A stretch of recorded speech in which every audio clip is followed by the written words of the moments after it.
Hi there, in this video I'm going to speak about me as a composer. Now, me as a composer is also a performer, and I'll get to that shortly. The first thing I want to talk about is the reason why I write. The reason why I actually pick up the pen, oh, it's not really a pen anymore, is it? But the reason why I actually produce music, compose music. I sit at my desk with this quote: I don't need time, what I need is a deadline. And that's probably the most important thing for me to get going. If I don't have a deadline, if I don't have a reason to write, I'm very unlikely to write anything. For example, just recently, Victoria Samek has asked me to write a duet for the both of us to record this summer in 2022, which I'm really excited about. We're recording lots of exciting new music that was written for us through the pandemic that we attempted to record remotely, and we're coming together in the studio. I'm going to record that together this summer, and I'm going to write us something for that occasion. And there's my reason. We've got a recording session coming up in August. Victoria needs to work on the music. I need to produce the music. So it's a case of let's get cracking and let's get writing. So this is where I start next. Well, one of these at least anyway. And this is my instrument. Next step, once I know who I'm writing for and why I'm writing, I get to the instrument and I just mess around.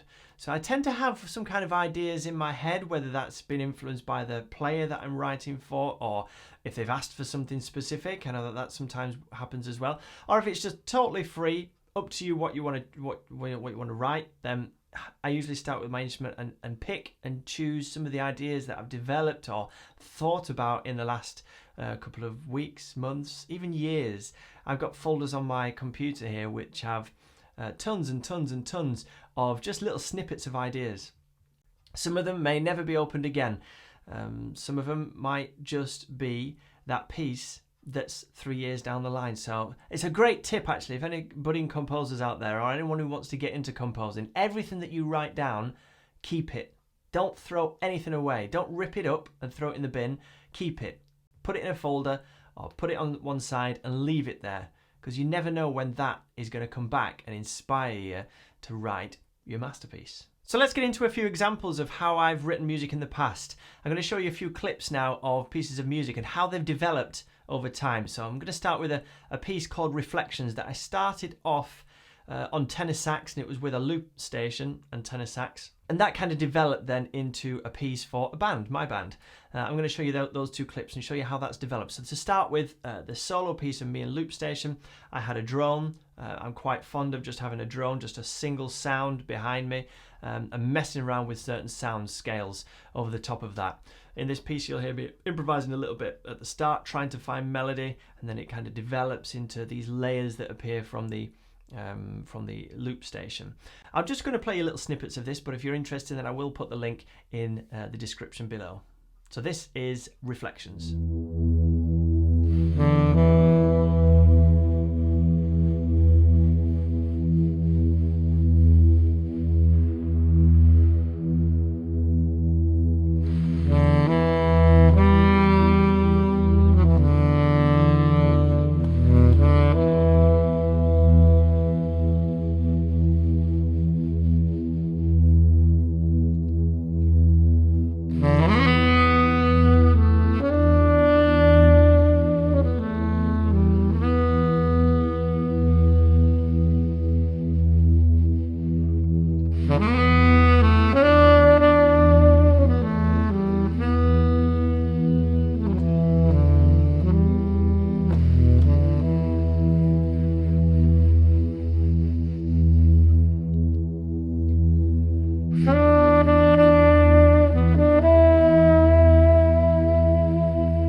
show you is something that I put together for another video actually I did for Samek Music, and it was all about being creative in a warm-up. And this is a great tip for anyone who wants to get into writing music, composing music. Again, we're going to come back to that drone. Just stick a drone on any note. It can be any note whatsoever. It can be a note that you quite like to play, or a note that's the root of a scale that you quite like to play, and stick that on and see what happens. Just mess around, play around. Just play the scale to start with, and then develop those ideas, see what it turns into. So I'm just going to show you a short clip. This is totally off the cuff and live. I just stuck the drone on and saw what came out.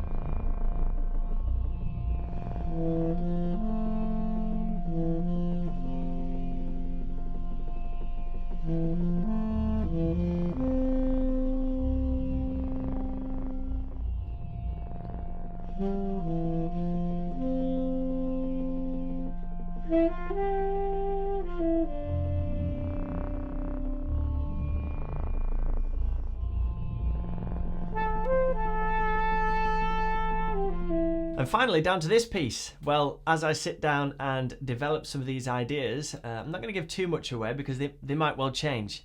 Tomorrow, next week, they might well change into something different.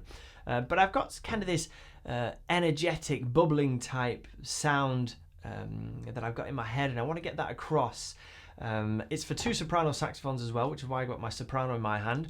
I quite like the idea of the lower sounds of the instrument. I don't want to say honky, but that sort of real precise bite to the instrument that you get down at the bottom. So I've got this idea of D being quite an important note. That's D on the soprano sax.